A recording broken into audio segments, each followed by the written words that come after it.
அன்பான நண்பர்களே வணக்கம். நாம் கேட்டுக்கொண்டிருப்பது வீரயுகநாயகன் வேள்பாரி. வாசிப்பது ஸ்ரீலதா தயாளன். போன பகுதியின் சுவையான நிகழ்வுகள். சுண்டா பூனையின் கண்ணில் பட்டவர்கள் உயிர் பிழைக்க முடியாது. கால் விரல்களின் இடைவெளியை எளிதில் அறுத்துவிடும் குத்துக்கோரை. சங்கஞ்செடி பால் பட்டால் அரிப்பு எடுக்கும். எரிவண்டின் கூட்டை கலைத்த முடிநாகன். பின் என்ன நடந்தது கேட்கலாம் வாருங்கள். எரிவண்டின் கூட்டை பற்றி பாரி சொல்லி முடிக்கும் போது முடிநாகன் விட்டான் ஒரு கல்லை. அது எரிவண்டின் கூட்டை பீத்து கொண்டு போனது. என்ன செய்கிறாய் நீ என்று பாரி கேட்டு முடிக்கும் முன் படை திரட்டி வந்தது எரிவண்டு கூட்டம். மாணவர்கள் வெறி கொண்டு ஓடினர். செடி கொடிகளில் முண்டியும் புதருக்குள் நுழைந்தும் ஓடிய அவர்களின் கால்கள் பல மடங்கு வேகம் கொண்டன. எரிவண்டின் சத்தம் கேட்க கேட்க கால்கள் காற்றை கிழித்து கொண்டிருந்தன. என்ன ஆனாலும் பாரி நம்மை காப்பாற்றுவான் என்று அவர்களுக்கு தெரியும். எனவே அவர்களின் கால்கள் பதற்றமின்றி பறக்க முயன்று கொண்டிருந்தன. முன்னால் ஓடிக்கொண்டிருந்த முடிநாகன் மனதில் எண்ணிக்கொண்டான், தேக்கனின் சொல்லை காப்பாற்றுகிறேன், பாரியையும் சேர்த்து வழி நடத்துகிறேன். அத்தியாயம் 41. நேற்று மாலை ஓடத் தொடங்கியவர்கள் இன்னும் நின்றபாடில்லை. தேக்கன் வழக்கம் போல் முன்னால் ஓடிக்கொண்டிருந்தான். மாணவர்கள் வரவேண்டும் என்பதற்காக சற்றே வேகம் குறைத்து ஓடினான். அவர்கள் விடா பிடியோடு ஓடி வந்தனர். அவர்களின் பிரச்சனை ஓடுவதில் இல்லை, ஓடிக்கொண்டே இருப்பதால் தண்ணீர் தாகம் எடுத்தது. நீர் குடித்து கசப்பை விழுங்கும் துணிவு யாருக்கும் இல்லை. 5 ஆண்டுக்கு ஒரு முறை பூக்கும் சாமப்பூ. கார்காலத்தில்தான் பூக்கள் தொடங்கும். அதன் பிறகே மாணவர்களை அழைத்து கொண்டு காடறிய புறப்படும் சடங்குகள் தொடங்குகின்றன. குலநாகினி மலைவேம்பின் இலையில் சாரெடுத்து அடித்தொண்டையில் ஊற்றும் நிகழ்வுதான் காடறிதலின் தொடக்கம். காட்டின் ஆதி கசப்பு அது. நஞ்சினும் மேலான கசப்பு அது. அக்கசப்பினை பற்றி எவ்வியூரில் யாரும் எப்போதும் பேசவே மாட்டார்கள். வார கணக்கில் விடாது சுரக்கும் கொடுங்கசப்பை விழுங்க வேண்டியிருக்கும் என தெரிந்தால் சிறுவர்கள் காடறிய புறப்படவே தயங்குவார்கள். எனவே இது பற்றி பேசுவதே இல்லை. கொற்றவையை வழிபட்ட பின் ஆதிமலையின் செங்குகையை அன்றிரவே அடைவார்கள். அதன் பின் சில மாதங்கள் அங்குதான் தங்குவார்கள். மழைக்காலமாதலால் அதிகம் தாகம் எடுக்காது. உணவு வழக்கம் போல் உண்ணும் முறையில் இருக்காது. நாள்தோறும் ஒரே ஒரு காய் மட்டுமே தரப்படும். கடித்தும் சுவைத்தும் உண்ண வேண்டியிருப்பதால் விழுங்கும் தேவை மிக மிக குறைவே. காயின் துவர்ப்பு தேங்கி நிற்கும் கசப்பை இறுகப் பிடித்து இறக்கும். கசப்பும் துவர்ப்பும் சுவை நாளங்களின் அடிவேரில் நிலை கொள்ள வைக்கப்படும். காயின் அளவும் நாளாக ஆக சிறிதாகிக் கொண்டே இருக்கும். இறுதியில் நெல்லிக்காய் அளவேயுள்ள கனி மட்டுமே ஒரு நாளைக்கு போதுமானதாக மாறிவிடும். பிறந்ததில் இருந்து நன்றாக உண்டு வளர்ந்த அவர்களின் உடல் இறுகுவதற்காக பயிற்சி இது. தசைகள் எலும்புகளோடு ஒட்டி பாறையின் இறுக்கம் உடலுக்கு வாய்க்கும். அதன் பிறகு செங்குகையிலிருந்து வெளியேறுவார்கள். குகை வாழ்க்கை முடியும் போது கசப்பு மட்டுமன்று, எல்லா சுவைகளும் நாக்கிலிருந்து வடிகட்டப்பட்டு கீழிறக்கப்பட்டிருக்கும். மேல் தாடை மட்டுமே சற்று சுவை உணர்வு கொள்வதால் நடுவில் தாழ்ந்திருக்கும் மனிதனாக்கு மேல் நோக்கி உயரவே தொடர்ந்து முயலும்.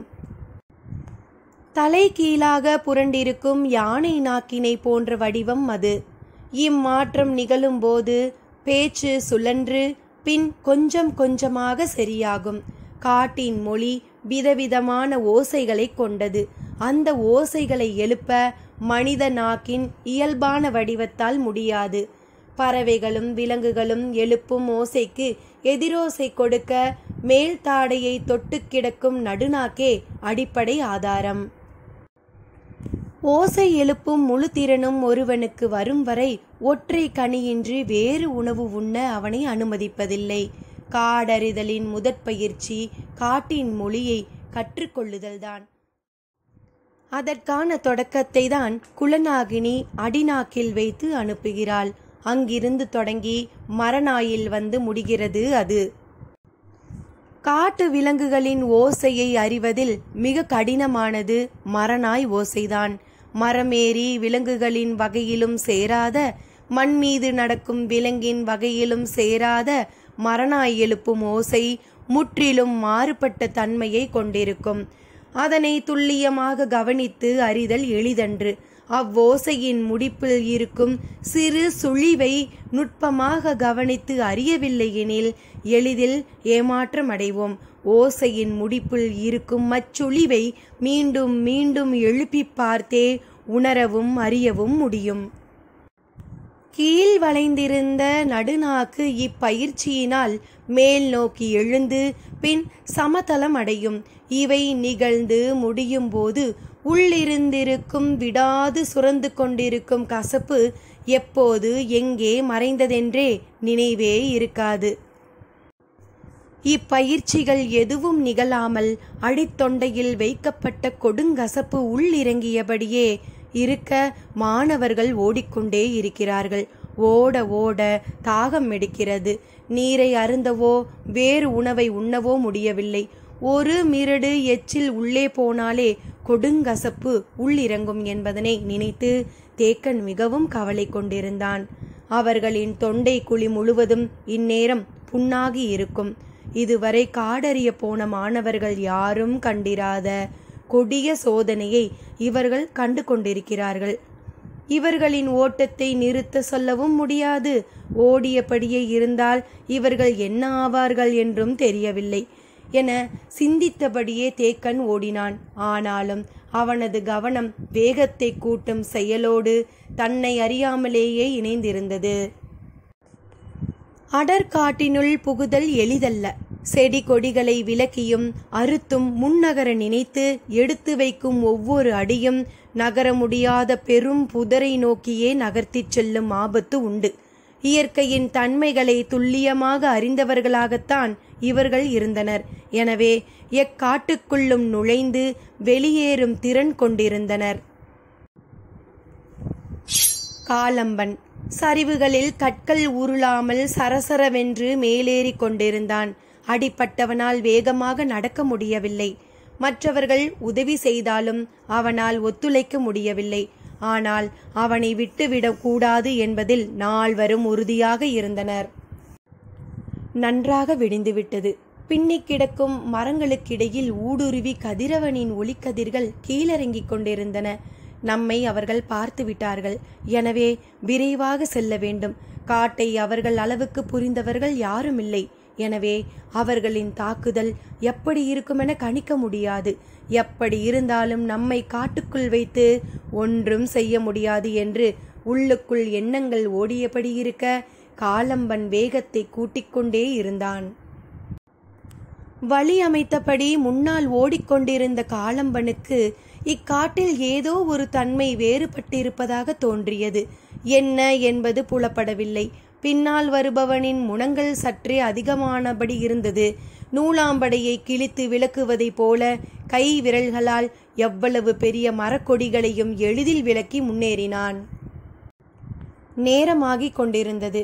காலம்பனின் கவனம் கூர்மை கொண்டதாக இருந்தது. மேலேறி கொண்டிருந்தவன் சட்டென நின்றான். பொழுது விடிந்ததிலிருந்து பறவைகளின் குரலோசை எதுவும் கேட்கவில்லை என்பதனை கவனித்தீர்களா? மற்றவர்களுக்கும் அப்போதுதான் அது பிடிப்பட்டது. மேலே அண்ணாந்து பார்த்தபடி பார்வையை அங்கும் இங்குமாக ஓடவிட்டனர். செடி கொடிகளை விலக்கியும் செத்தைகளை மிதித்தும் வேக வேகமாக வந்து கொண்டிருந்ததால் பிற ஓசைகளை கூர்ந்து கவனிக்காமல் இருந்துவிட்டோம் என்று தோன்றியது. பறவைகள் ஏன் இக்காட்டின் இப்பகுதியில் இல்லை என்று சிந்தித்த கணத்தில் காலம்பன் சொன்னான், ஒருவேளை இது இரத்த சிலந்திகள் இருக்கும் காடாக இருக்கலாம். அதனால்தான் பறவைகள் தங்கவில்லை. ஒரு கணம் திகைத்து நின்றனர். இக்காட்டின் நடுப்பகுதியில் நாம் நிற்கிறோம். எவ்வளவு விரைவாக வெளியேற முடியுமோ அவ்வளவு விரைவாக வெளியேற வேண்டும் என்றான். அடிப்பட்டவன் சொன்னான், என்னை தூக்கிச் செல்வதன் மூலம் எல்லோரின் ஓட்டமும் தடைப்படும். நாம் கொண்ட உறுதி நிறைவேறாமல் போய்விடும். எனவே என்னை விட்டுவிட்டு இக்கூடையை கொண்டு செல்லுங்கள். விரைந்து இக்காட்டை விட்டு வெளியேறுங்கள் என்றான். காலம்பனாலும் மற்றவர்களாலும் இப்போது அவன் சொல்வதை மறுக்க முடியவில்லை. கூடையை தோல் மாற்றினர். சற்று குறைந்திருந்த தேவாங்கின் சத்தம் மீண்டும் கூடியது. தோள்களில் பற்றியிருந்த அவன் கைகளை விலக்க முடியவில்லை. அவர்களின் தயக்கத்தை உணர்ந்த அவன் வலியை மீறிய திறன் செலுத்தி கைகளை தூக்கி அவர்களிடமிருந்து விலக்கிக் கொண்டான். அவர்களை பார்த்தபடி அருகிருந்த ஈருவள்ளி மரத்தின் ஓரம் சரிந்து உட்கார்ந்தான். அவர்கள் மீண்டும் முழு வேகத்தோடு ஓடத் தொடங்கினர். அவர்களை விட விரைவாக அவை மரத்தின் மேலிருந்து இறங்கத் தொடங்கின. ஆதிமலையின் 2ஆம் மடிப்பை அடையும் வரை அவர்கள் ஓட்டம் குறையவே இல்லை. எரிவண்டுகளின் தாக்குதலை பாரி எப்படி சமாளிக்கப் போகிறானோ என்று நினைத்தபடி முன்னால் ஓடினர். ஒரு முறை கூட திரும்பி பார்க்கவில்லை. கொப்புகளை போகிற போக்கிலே உடைத்து கிட்ட நெருங்கும் வண்டுகளை அடித்து விலக்குவது, முன்னால் செல்பவனுக்கு பாதையின் திசையை சொல்வது என்று 2 வேலைகளையும் பாரி மட்டுமே அங்கே செய்து கொண்டிருந்தான். பாரி சொல்லும் திசை எங்கு போகிறது என்பதெல்லாம் அவர்களுக்கு தெரியவில்லை. ஈன்ற புலியல்ல, அதனை விட வேகமாக பறக்கும் எரிவண்டு துரத்துகிறது. தப்பிக்க மட்டுமல்ல, எதிரிகளை தாக்கவும் நிகழும் ஓட்டம் இது. உச்ச வேகத்தில் ஓடிக்கொண்டிருந்தனர் மாணவர்கள். நாள் முழுவதும் ஓடினாலும் எரிவண்டுகள் விரட்டுவதை விடாது. மாணவர்கள் இன்னும் சிறிது நேரத்தில் சோர்ந்து விடுவார்கள்.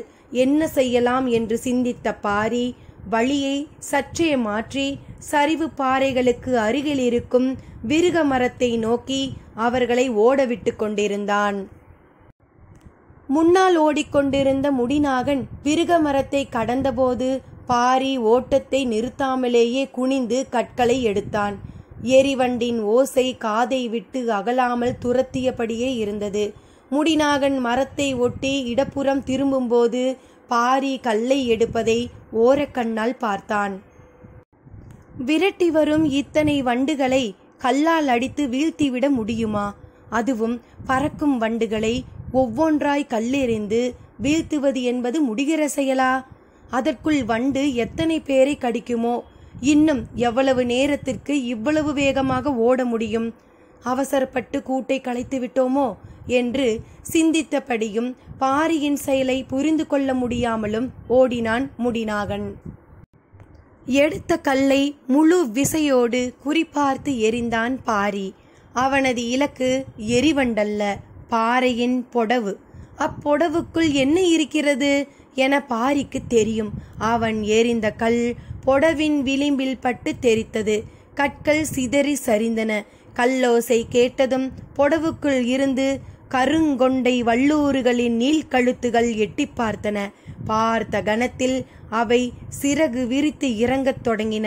சிறு பூச்சிகளை விட்டில் வேட்டையாடுவதை போல எரிவண்டுகளை வேட்டையாடத் தொடங்கின கருங்கொண்டை வல்லூறுகள். சடசடக்கும் வல்லூறுகளின் இறகுகள் குறுக்கும் நெடுக்குமாக பறந்தன. ஓடிக்கொண்டிருந்த கால்களின் வேகத்தை தளர்த்துவதற்குள் காற்றில் எரிவண்டுகளின் ஓசை எதுவும் மிச்சமில்லை. இறங்கிய வல்லூறுகள் வேலையை முடித்துவிட்டு மீண்டும் மலைப்பொடவை நோக்கி மேலேறின. வல்லூறு ஒன்றின் அலகிலிருந்து உதிர்ந்த எரிவண்டின் இறகு முன்னால் ஓடிக்கொண்டிருந்த குறுங்கட்டியின் தோளில் விழுந்தது. ஓடியபடியே அதனை எடுத்தான் உளியன். இன்னும் சிறிது நேரத்தில் பாரியின் வேட்டையும் இப்படித்தான் நிகழப்போகிறது. காற்றில் இருந்து கன நேரத்தில் எரிவண்டுகள் அகற்றப்பட்டதைப் போல இக்காட்டில் இருந்து எதிரிகள் அகற்றப்படுவார்கள் என எண்ணியபடி ஓடினான். எரிவண்டு விரட்டிய பொழுதை விட கூடுதல் வேகம் கொண்டன மாணவர்களின் கால்கள். பின்னால் நடப்பது மட்டுமல்ல, முன்னால் தங்களை எப்படி நடத்தி கொண்டிருக்கிறான் பாரி என்பதும் மாணவர்கள் அறியாததுதான். ஒரு கல் எறிந்து முடிநாகன் கூட்டை கலைத்தான். மறுக்கல் எறிந்து அந்த ஆபத்தை களைந்தான் பாரி. காட்டில் பிற எந்த ஆயுதத்தையும் விட வலிமை மிக்கது காடு பற்றிய அறிவுதான். அதில் பாரிக்கு இணை சொல்ல யாருமில்லை. இடைநில்லாது ஓடி வந்தவர்கள் ஆதிமலையின் 2ஆம் மடிப்பை அடைந்தனர். கால்களுக்கு சற்று ஓய்வு தேவைப்பட்டது. இளைப்பாறலாம் என நினைத்து மூச்சிறைக்க நின்றனர். முடிநாகன் ஏன் இவ்வாறு நடந்து கொண்டான்? மாணவர்கள் என்ன சொல்ல வருகிறார்கள் என்ற எண்ணம் பாரியின் மனதில் ஓடிக்கொண்டே இருந்தது. எதிரிகள் தேக்கன், மச்சக்கடவு, எலிவால் முகடு என்று தனித்தனியாக அவர்கள் சொல்ல முயலும் முழுமையற்ற சொற்கள் எதை குறிக்கின்றன என்று சிந்திக்கும் போதெல்லாம் தேக்கன் கொடுக்கும் பயிற்சியின் எண்ணற்ற உத்திகள் எல்லாவற்றையும் விழுங்கி நிற்கின்றன. மாணவர்கள் இளைப்பாரட்டும் என்று நினைத்து கொண்டிருந்த பாரி நாட்புற காட்டையும் சுற்றி பார்த்தான். ஏதோ ஒரு திசையிலிருந்து மாறுபட்ட ஓசை கேட்டது. 3ஆம் மடிப்பின் இடப்புற மூலையில்தான் அது கேட்கிறது என்பதனை அறிய முடிகிறது. என்ன ஓசை என்று கூர்ந்து கவனித்தான். அது அழுகுரற் பறவையின் ஓசை. குத்துக்கள் புடவுகளில்தான் அது தங்கும். அதனை யாரோ கலைத்துள்ளனர். இல்லையென்றால் இவ்வளவு ஓசை எழுப்பாது என எண்ணிய பாரி ஓசையை கேட்டபடி அந்த திசையை கூர்ந்து கவனித்துக் கொண்டிருந்தான். 3ஆம் மடிப்பு முழுவதும் இருப்பது இரத்த சிலந்திகளின் காடு. எனவே தேக்கன் இதற்குள் போயிருக்க மாட்டான். இக்காட்டை கடக்க வலப்புற ஓரத்தை பயன்படுத்த முடியாது. பெரும் சரிவுகளையும் பள்ளங்களையும் கொண்டது அவ்வோரம். இடப்புற ஓரத்தை மட்டுமே பயன்படுத்த முடியும். அப்பகுதியை நடந்து கடந்தால் அழுகுற பறவைகள் ஏன் இப்படி கலைந்து கத்துகிறது என்ற வினா தோன்றிய போது இன்னொரு எண்ணமும் தோன்றியது. இரவு பயணத்தில் மாணவர்களில் யாரேனும் ஒருவன் குத்துக்கள் புடவில் சரிந்து விழுந்திருப்பானோ? என்னவாகியிருக்கும்?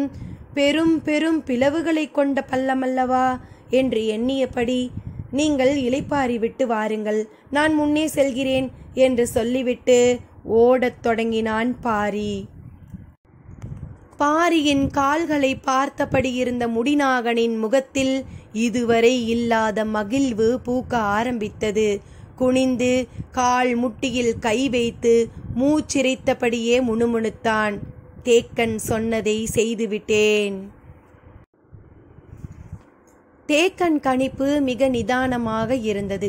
அவர்கள் இரத்த சிலந்திகளின் காட்டுக்குள் இருந்து எளிதில் தப்பி வெளிவர முடியாது. தன்னால் தாக்கப்பட்டவன் செயலற்று போயிருப்பான். மீதமுள்ள 4 பேரில் குறைந்தது 2 சிலந்திகளால் தாக்குண்டு வீழ்ந்திருப்பர். அதற்கு தப்பி ஒருவனோ 2 தான் வெளியேற முடியும். அப்படி அவர்கள் வெளியேறும்போது மேற்கு பகுதியின் முனையில் வைத்து அவர்களை மறித்தடிக்கலாம். ஆனால் அவர்களின் உடல்வாகு பெரும் பலத்தோடு இருக்கிறது. எனது இடது கை சேதம் அடைந்து இருக்கிறது. மாணவர்கள் எவ்வித பயிற்சியும் அற்றவர்கள்.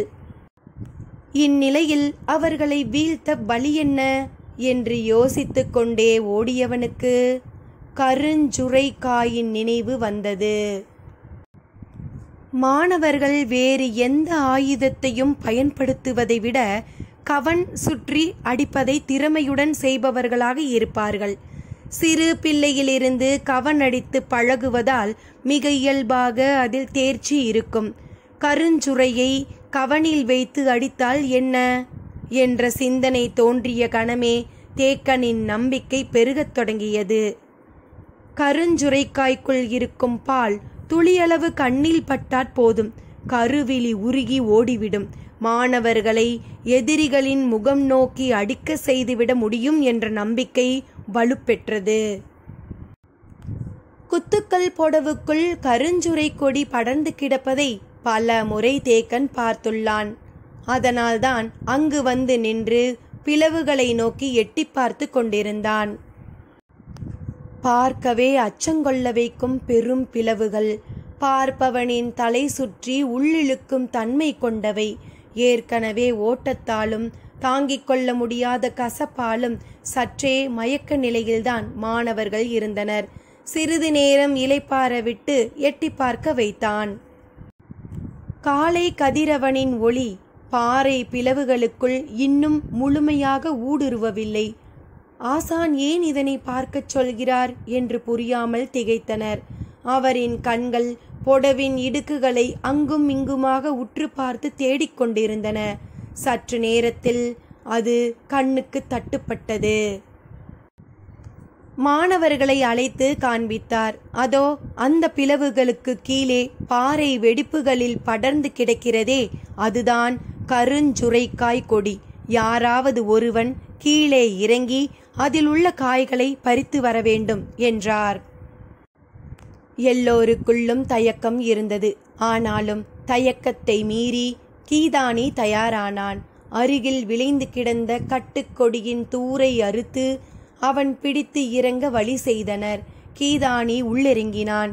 மேலே இருந்து அனைவரும் கொடியை இறுகப் பிடித்து இருந்தனர். தேக்கன் சற்று தள்ளி நின்று பள்ளத்தை பார்த்து கொண்டிருந்தான். கீதானி பாறையின் செதில் பார்த்து கால்களை கவனமாக தூக்கி வைத்து இறங்கிக் கொண்டிருந்தான். சட்டென பொடவுக்குள் இருந்த அழுகுரட் பறவை ஒன்று சடசடத்து வெளியேறியது. ஒரு கணம் கீதானி திடுக்கிட்டு மீண்டான். எழுந்த வேகத்தில் மேட் சென்ற அதன் அழுகுரல் எங்கும் கேட்டது. எளிதில் அது ஓய்வதாக இல்லை. நடப்பதை உற்று பார்த்து கொண்டிருந்த தேக்கன் ஒரு கட்டத்தில் கீதானியை பார்த்து கையை மேல் நோக்கி அசைத்தார். மாணவர்கள் புரியாமல் விழித்தனர். அவன் மேலேறட்டும் என்றார்.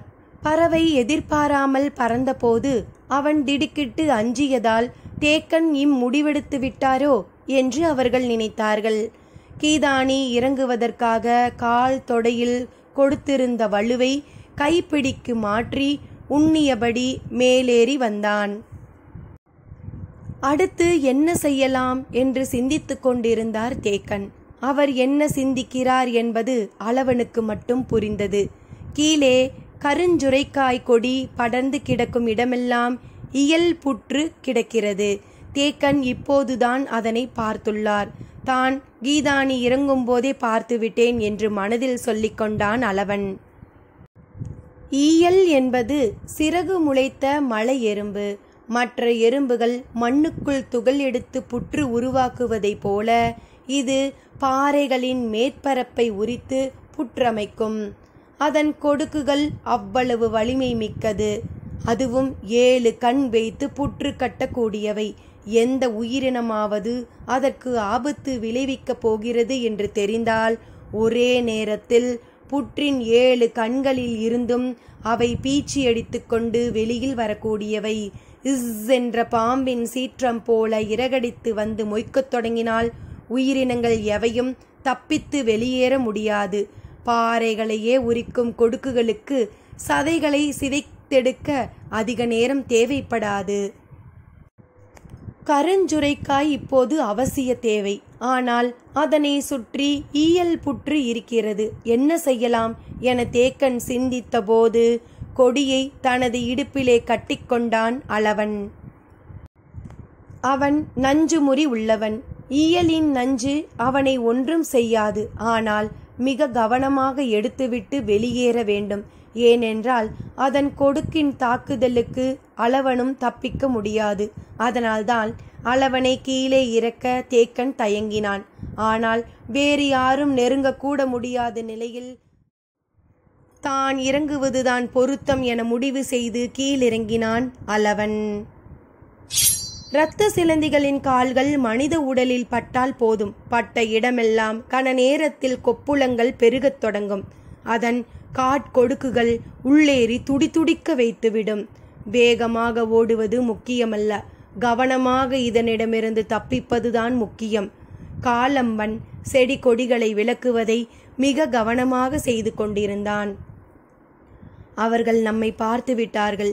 இவ்வளவு மெதுவாக சென்றால் வெளியேறும்போது சூழ்ந்துவிட மாட்டார்களா என்றான் மற்றொருவன். அடங்காத சினத்தோடு இருந்த காலம்பன் சொன்னான், தனி மனிதர்கள் நம்மை என்ன செய்துவிட முடியும்?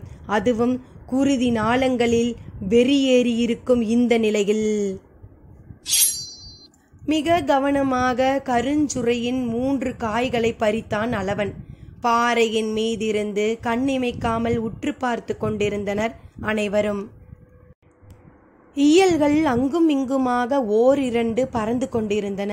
சில ஈயல்கள் புற்றுக்குள் உள்ளே போவதும் வெளியேறுவதுமாக இருந்தன. பறித்த காயை கவனமாக இடுப்பு துணியிலே கட்டியபடி புற்றின் அப்பக்கம் எட்டி பார்த்தான் அளவன். அதன் ஒரு கண்ணுக்குள் பாம்பொன்று நுழைந்து கொண்டிருந்தது. ஈயல் புற்றுக்குள் பாம்பு போகாதே, இது எப்படி போகிறது என்று யோசிக்கும் போதுதான் அவனுக்கு பிடிப்பட்டது. ஈயல் தனது இரைக்காக பாம்பை கொன்று உள்ளே இழுத்துச் செல்கிறது என்று. ஒரு கணம் மனம் அதிர்ந்தது. அவன் கண்களில் நீல வளையங்கள் பூத்து அடங்கின. விரைவாக மேலேறுவோம் என முடிவு செய்து கையை காட்டியவுடன் மேலே இருந்தவர்கள் கொடியை சரசரவென்று இழுக்கத் தொடங்கினர். அவன் மேலேறிய வேகத்தில் இன்னோர் அழுகுரற் பறவை கத்தி பறக்கத் தொடங்கியது. இதன் குரல் முன்னதை விட அதிகமாக இருந்தது. அழுகுரற் பறவையின் ஓசையினாலோ வேறு காரணத்தினாலோ ஓரிரண்டு இயல்கள் மேல் நோக்கி வரத் தொடங்கின. அளவன் படுவேகமாக மேலேறி வந்து கொண்டிருந்தான். பாரி குத்துக்கள் புடவை நோக்கி ஓடி வரும்போது அழுகுரற் பறவையின் ஓசை மீண்டும் கேட்டது. ஏன் மீண்டும் மீண்டும் அது கத்துகிறது? அங்கு என்னதான் நடக்கிறது என்று குழம்பிக் கொண்டிருக்கையில் வலப்புற காட்டிற்குள் இருந்து உயிர் போக ஒரு மனிதன் கத்தும் ஓசை கேட்டது. ஓடி வந்து கொண்டிருந்த பாரி இருபுறம் இருந்து வந்த ஓசைகளை கேட்டு திகைத்து நின்றான். அழுகுரற் பறவையின் குரலை விட கதரும் மனித குரல் அவனது கவனத்தை ஈர்த்தது. அத்தியாயம் 42. எலிவால் முகட்டின் செங்குத்தான ஏற்றத்தில் விரைந்து கொண்டிருந்தன பாரியின் கால்கள். வேட்டை விலங்கின் காலடியைப் போல மண்ணில் கால் பாவாமல் விரைந்து கொண்டிருந்தன. எவ்வியூரில் புறப்பட்டதிலிருந்து கற்றுத்தருதலிலேயே கவனம் கொண்டிருந்தான் பாரி. மாணவர்கள் எவ்வளவு முயன்றும் அவனை வேகம் கொள்ள செய்ய முடியவில்லை. எரிவண்டை கொண்டு அவனது ஓட்டத்தை வேகப்படுத்தினான் முடிநாகன். கருங்கொண்டை வல்லூறு கொண்டு அதனை மட்டுப்படுத்தினான் பாரி. அதன் பின் அழுகுரற் பறவையின் குரல் கேட்டு ஏதோ ஆபத்து என உணர்ந்தான். ஆனால் இப்பொழுதோ அந்த ஆபத்து என்னவென்று கண்ணெதிரே பார்த்துவிட்டான். தேக்கன் அடித்து தூக்கி வீசப்பட்டதை பார்த்த கணத்தை இப்பொழுது வரை நம்ப முடியவில்லை. அவர்களின் தாக்குதல் வேகத்தில் மாணவர்கள் காற்றில் பறந்தார்கள். பெரும் கூடைகளில் தெய்வ வாக்கு விலங்கை அள்ளிக்கொண்டு பரம்பின் காடுகளுக்குள் யாரோ ஓடிக்கொண்டிருக்கிறார்கள். கண் பார்ப்பதை நம்ப முடியாத கணத்தில் கால்களின் வேகம் கட்டுக்கடங்காமல் இருந்தது. அடற்காட்டுக்குள் மனித குரல் கேட்ட பொழுது பாரியின் ஐயம் தீர்ந்தது. இரத்த சிலந்தி இருக்கும் இக்காட்டுக்குள் தேக்கன் மட்டுமல்ல, பரம்பு மக்கள் யாரும் போக மாட்டார்கள். அதற்குள் மனித குரல் கேட்கிறது என்றால் வெளியில் இருந்து எவனோ உள்ளே நுழைந்திருக்கிறான். வந்தவன் ஒருவனாக இருந்தால் தேக்கன் நம்மை அழைத்து வர மாணவர்களை அனுப்பியிருக்க மாட்டான். அவர்கள் பல பேராக இருக்க வேண்டும் என்று நினைத்து கொண்டே குத்துக்கள் புடவை நோக்கி ஓடினான் பாரி. கருஞ்சுரைக்காயை எடுத்த பின் ஆதிமலையின் முகட்டை அடைந்தான் தேக்கன். அடற்காட்டுக்குள் மாட்டியிருக்கும் எதிரிகள் எப்படியும் இத்திசையில்தான் வெளியேற வேண்டும். வெளியேறிய கணத்தில் மாணவர்கள் அவர்களின் முகம் பார்த்து கவனெறிய வேண்டும் என்று சொல்லி ஈட்டியை இறுகப் பிடித்து ஆயத்தமாக இருந்தான். ஆனால் தேக்கனின் அதிர்ச்சி அவர்கள் வெளிவந்த கணத்திலேயே தொடங்கியது. ஒருவனை தவிர மற்ற நால்வரும் காட்டை விட்டு வெளியே வந்தனர். இரத்த சிலந்திகள் இருக்கும் காட்டை எப்படி இவர்கள் கடந்தனர் என்ற அதிர்ச்சி தேக்கனை சற்றே தாமதிக்க வைத்தது. காட்டை விட்டு வெளியேறிய கணத்தில் தாக்குதலை சந்திக்க வேண்டியிருக்கும் என்ற எதிர்பார்ப்போடுதான் வந்தான் காலம்பன். தேக்கன் ஈட்டி எறியும் முன் தனது வளைத்தடியை சுழற்றினான். கண் இமைக்கும் நேரத்தில் அது தேக்கனின் கழுத்துக்கு வந்தது. கவனமாய் அதனை தட்டிவிட்டு விலகினான் தேக்கன். திசைக்கு ஒன்றாய் நின்ற மாணவர்கள் கவன் வீசத் தொடங்கிய அந்த காட்சிதான் தொலைவில் ஓடி வந்து கொண்டிருந்த பாரியின் பார்வையில் முதலில் பட்டது. அவர்கள் தேக்கனை தாக்கிய வேகத்தையும் மாணவர்களை சுழற்றி வீசியதையும் பார்த்தபடியே வெறி கொண்டு ஓடி வந்தான் பாரி. மலை சரிவில் பாறைகள் உருண்டன. மடுவன் வீசிய கவனிலிருந்து பறந்த கருஞ்சுரைக்காய் ஒருவனின் முகத்தில் அடித்தெறிந்த கணத்தில்தான் அந்த இடத்தை அவர்கள் சூறையாடினார்கள். அடிப்பட்டவன் முகத்தை மூடியபடி கதறிக்கொண்டு பாறையில் மோதி மண்ணில் உருண்டான்.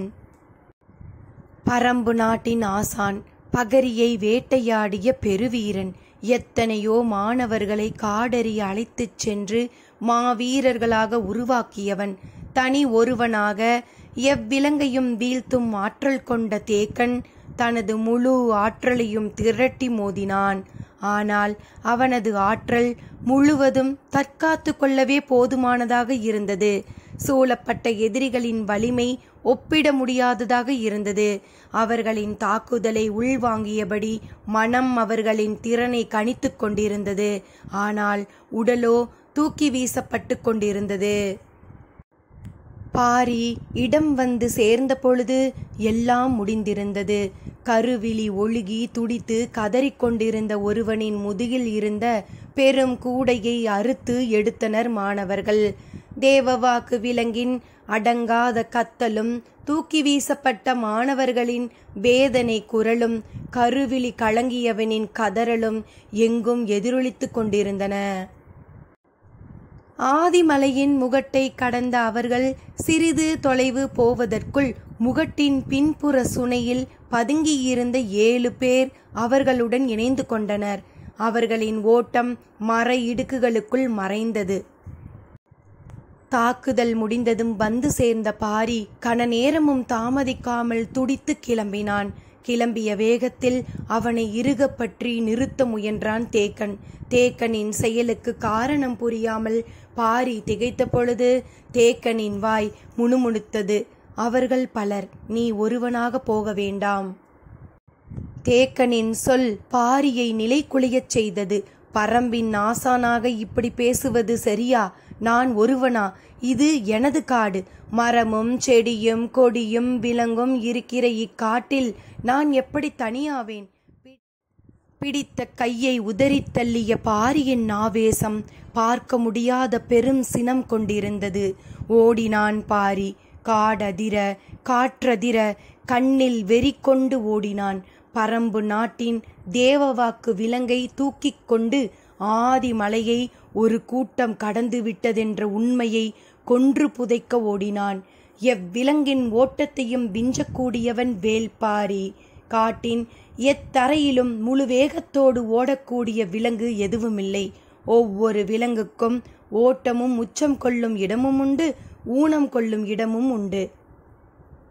எவ்வளவு வேகமாக பாய்ந்து வந்தாலும் கமரிப்புல் இருக்கும் காட்டில் வரிப்புலி காலடி எடுத்து வைக்காது. முக்கொற்றி கோரை முளைத்து கிடக்கும் தரையில் வேங்கை புலி கால் பதிக்காது. முசுறுப்புல் காட்டில் பாம்பு நகராது. வாட்கோரைக்குள் மான் ஓடாது. ஒவ்வொரு விலங்கின் ஓட்டத்திற்கும் நகர்வுக்குமான அடிப்படை முளைத்து கிடக்கும் செடி கொடிகளிலும் இருக்கிறது. பரம்பின் எந்த நிலத்திலும் எந்த புதரிலும் எந்த காட்டிலும் வேகங்குறையாமல் ஓடக்கூடியவன் வேல்பாரி. அவனது பாதத்தின் அகலமும் தோள்களின் வலிமையும் இணையற்றவை.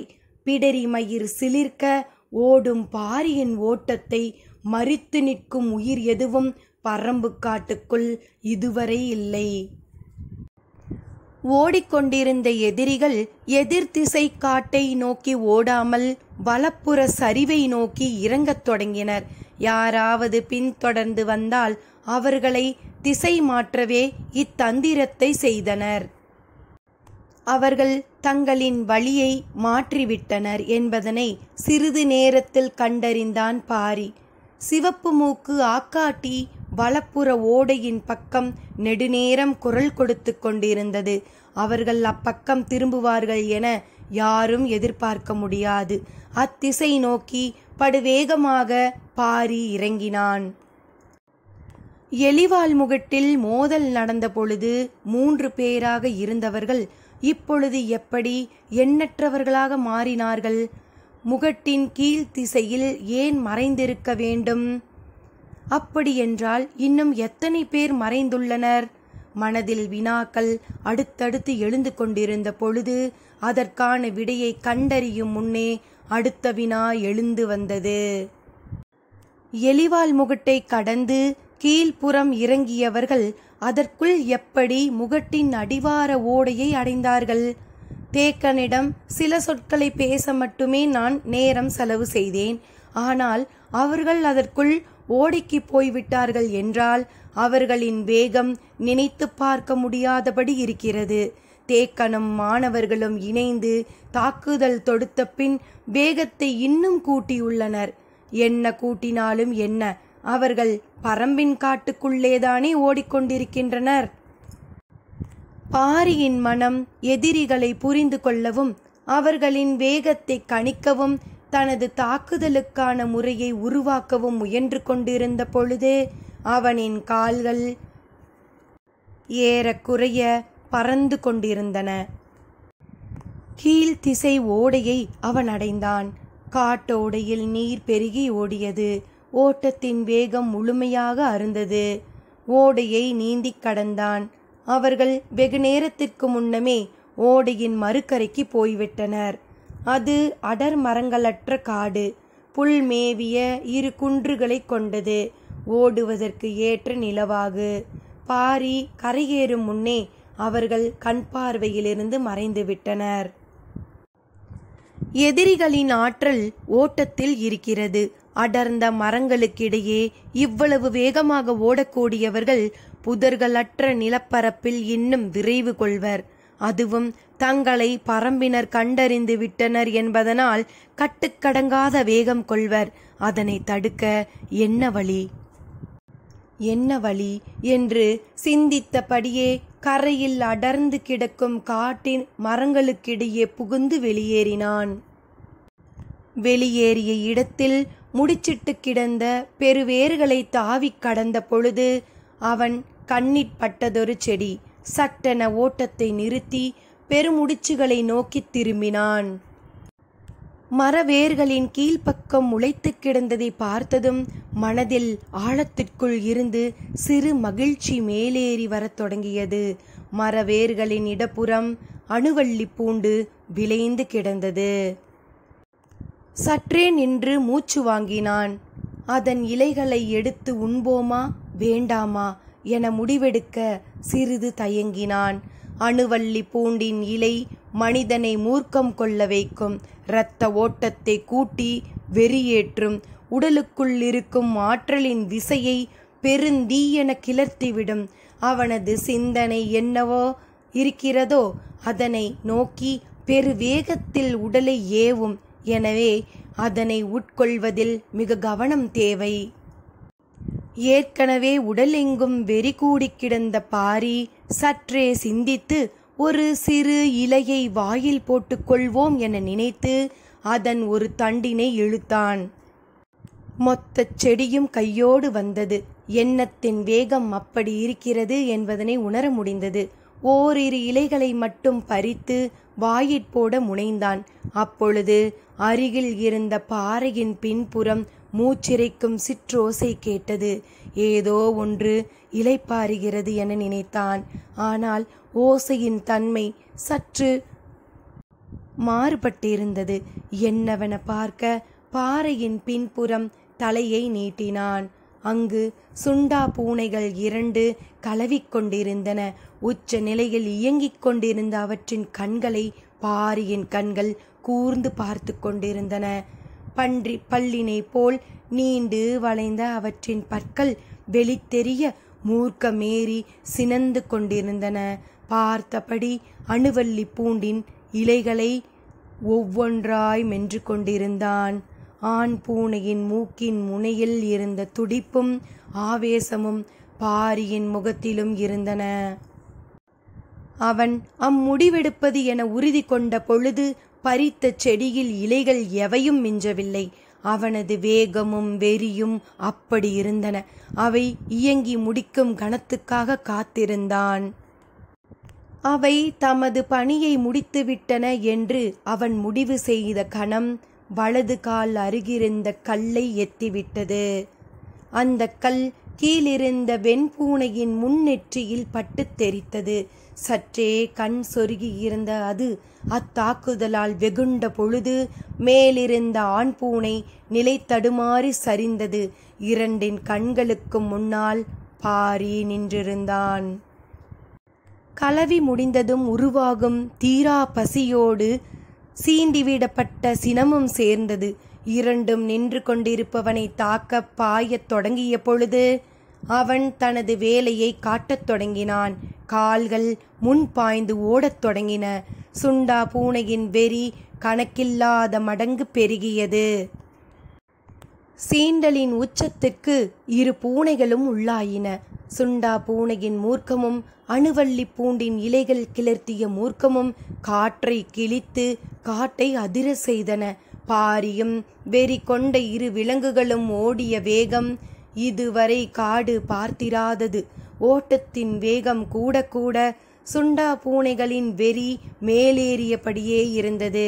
காலை பொழுதில் தொடங்கிய கலவி இவ்வுச்சி பொழுதில்தான் முடிவுக்கு வந்தது. உடல் மொத்தமும் இடைவிடாது இயங்கி முடித்ததும் அடிவயிறு எங்கும் பற்றியெழும் பசி நெருப்பு அவற்றின் மூர்க்கத்தை எண்ணிலடங்காத மடங்கு அதிகப்படுத்தியது.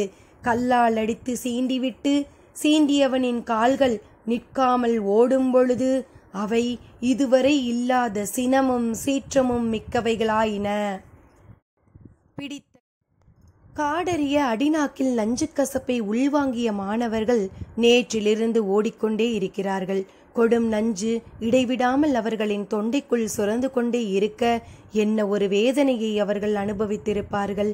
வீரக்குடி ஆசானை அடித்து தூக்கி போட்டு தேவவாக்கு விலங்கை தூக்கிச் செல்லும் வலிமை இவ்வுலகில் யாருக்கோ இருக்கிறது என்பதனை ஏற்றுக்கொள்வதும் செத்து மடிவதும் ஒன்றுதான்.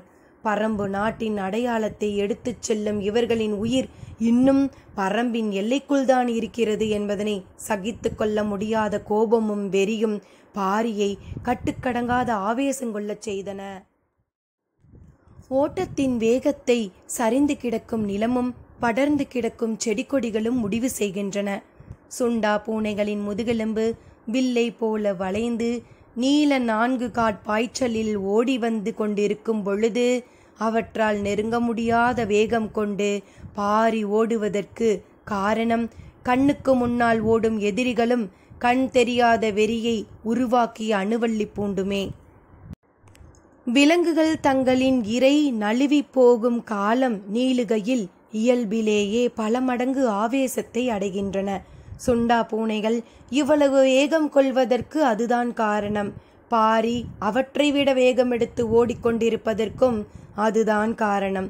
இப்பொழுது அவனது மனமும் செயலும் விலங்கினும் கொடும் சினம் கொண்டிருந்தது. அதையும் கடந்து ஒருவேளை சுண்டா பூனைகள் அவன் மீது பாயுமே ஆனால் இடுப்பில் இருக்கும் 2 கத்திகளும் அவற்றின் கீழ்த்தொண்டையில் இறங்க ஆயத்தமாகத்தான் இருந்தன. ஆனால் பாரி அதனை செய்ய போவதில்லை. ஏனென்றால் விரட்டி வரும் 2ம் அவனுக்கு இரை அல்ல, ஆயுதங்கள். காமத்தில் ஏறிய வேகம் குறையாமல் அவற்றை இழுத்து வந்து கொண்டிருப்பதற்கு காரணம் அதே வேகத்தோடு வேட்டையில் இறங்குவதற்காகத்தான். சுருள்வாள் கொண்ட சுண்டா பூனையின் பன்றி பற்களும் நீல் வலை நகங்களும் பரம்பின் தரப்புக்காக களமிறங்க போகின்றன. தீராத காமம் தீரும் பொழுது கிடைக்க வேண்டிய உணவுக்கான விருந்துக்கு அழைத்து கொண்டு சென்று கொண்டிருக்கிறான் வேல்பாரி. இதோ விருந்து மிக அருகில் வந்துவிட்டது. அவன் அழைத்து வரும் விருந்தாளிகள் அதனை விட அருகில் வந்துவிட்டன. முன்னால் ஓடிக்கொண்டிருப்பது வேட்டை உணவு, பின்னால் ஓடி வந்து கொண்டிருப்பன வேட்டை விலங்குகள். 2க்கும் இடையில் விட்டு விலகும் சரியான கணத்தை முன் வைத்த கால் விரல்கள் தீர்மானித்தன. பாரி இடப்புற பள்ளம் நோக்கி எவ்வி பாய்ந்து சரிந்த கணத்தினை சுண்டா பூனைகளால் நினைவு கொள்ள முடியாமல் இருந்ததற்கு காரணம் கையளவு தொலைவில் ஓடிக்கொண்டிருந்த எண்ணற்ற மனிதர்களின் ஓட்டம். சரிவில் உருண்டு வேர்களை பிடித்து இங்கும் அங்குமாக தூக்கி வீசப்பட்டு அடிப்பள்ளத்தில் பாரி நிலை கொண்ட பொழுது மேலே வேட்டை முழு வேகத்தில் நடந்து கொண்டிருந்தது. சுண்டா பூனைகளின் ஆவேசத்திற்கும் ஆற்றலுக்கும் இறையதுவும் மிஞ்சாது. கதறலும் தாக்குதலும் உச்சத்தில் நிகழ்ந்தன. எதிரிகள் என்னவென்று கணிக்க முடியாத பொழுது நிகழ்ந்த தாக்குதல் இது. ஓசைகள் காற்றை கிழித்து கொண்டிருந்தன. உயிர் போகும் கதறலும் ஆவேசம் கொண்ட கூக்குரலும் எங்கும் எதிர் ஒலித்தன. எத்தகைய ஆயுதங்களை கொண்டு தாக்கினாலும் இவ்வளவு வலிமை கொண்ட எதிரிகளின் கூட்டத்தை தனி ஒருவன் அழிப்பது எளிதன்று. பாரி இக்கூட்டத்தை அழிக்க காட்டின் வலிமை மிகுந்த ஆயுதத்தை ஏவியுள்ளான். எந்த ஒரு எதிரியாலும் நினைத்து பார்க்க முடியாத தாக்குதலாக இது இருக்க போகிறது. சுண்டா பூனையின் முன் வளைந்த பன்றிப்பல்லும் முனை நீண்ட அதன் கால் நகங்களும் ஓடிக்கொண்டிருப்பவர்களின் மேலே ஒரு முறை பட்டால் போதும். அதன் பின் அவன் கொட்டும் குருதிக்கு அளவேதும் இருக்காது. அதுவும் பழக்கப்படுத்தவே முடியாத காட்டு விலங்குகளை வைத்து நிகழ்த்தும் தாக்குதலை எதிர்கொண்டு மீள்வது எளிதல்ல. வேட்டை நாயை தவிர வேறு எவ்விலங்கையும் மனிதனை நோக்கி ஏவ முடியாது.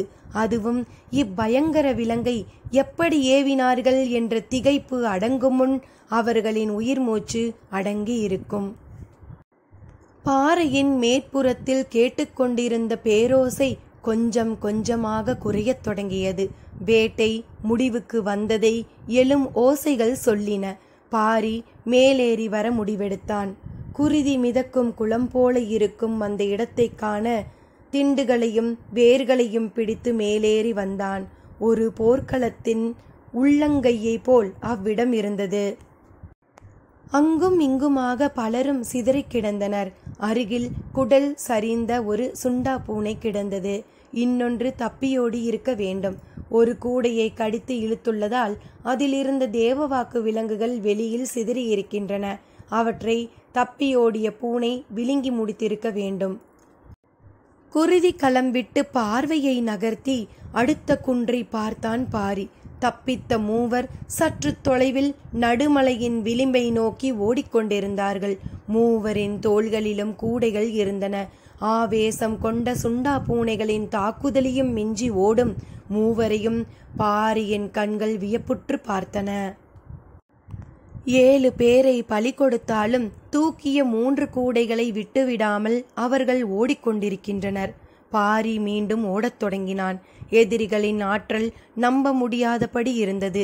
இவ்வளவு தாக்குதலுக்கு பின்பும் அவர்களின் வேகம் குறையாமல் இருந்ததை அவனது கண்கள் கணித்து கொண்டிருந்தன. உடன் வந்தவர்களின் பெரும்பான்மையோரின் மரணம் அவர்களின் வேகத்தை சிறிதும் தளர்த்தவில்லை. அவர்களின் உடலும் மனமும் எதனையும் பொருட்படுத்தாத வேகம் கொண்டிருந்தன என்று அவனுக்கு தோன்றியது. மீண்டும் அவன் ஓடத் தொடங்கினான். நடுமலையின் உச்சிக்கு வந்தான். அவன் கண்ணுக்கு முன்னால் தேவவாக்கு விலங்கை எடுத்துக்கொண்டு மூவர் நடுமலையின் முகட்டை கடந்திருந்தனர். அவர்கள் கீழிறங்கிய இடம் மனிதர்களால் சற்றும் நகர முடியாத பெரும் மலைப்பள்ளத்தாக்கு. இதில் மிக மிக கவனமாகவே கால்களை நகர்த்த முடியும். வேர்களையும் பாறை இடுக்குகளையும் பிடித்தபடியே இருங்க வேண்டும். இப்பகுதி முழுவதும் இப்படித்தான். பொழுது மங்கத் தொடங்கிய நேரம். அவர்கள் பாறைகளின் இடுக்குகளின் வழியே கவனமாக இறங்கிக் கொண்டிருந்தனர். பொருத்தமான இடத்தில் நின்று அவர்களை கணிக்க தொடங்கியிருந்தான் பாரி. இப்பொழுது அவர்கள் 3 பேராக இல்லை, நிறைய தலைகள் தெரிந்தன. பாறையின் இடுக்குகளில் காத்திருந்தவர்கள் மீண்டும் இணைந்துவிட்டனர் என்பது புரிந்தது. அவர்களை தடுக்க என்ன செய்ய போகிறான் பாரி? தேவவாக்கு விலங்கை எப்படி விடுவிக்கப் போகிறான்? தெரிந்து கொள்ள காத்திருப்போம். நன்றி நண்பர்களே.